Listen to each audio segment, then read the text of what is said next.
တဲ့လက်ဖက်ရဲ့အဖန်အရာသာကျွဲရွက်နေတဲ့အကြောင်းဆောင်ရဲ့စိတ်အရာသာနဲ့ချင်းကန်ဆက်ထိမိတဲ့အနံ့အရာသာတွေပေါင်းဆက်လိုက်တဲ့အခါဒါဟာတခြားဘယ်နေရာမှမရနိုင်တဲ့မြမလက်ဖက်တုပ်ပါပဲ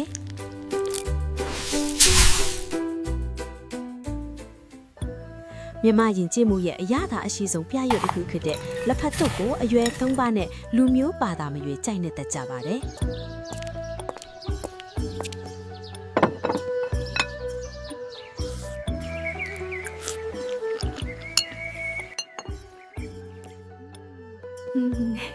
ကျမကမြန်မာဆိုတော့မြန်မာလက်ဖက်တော့ကိုအရင်ကြိုက်တယ်လေစားပါအောင်လား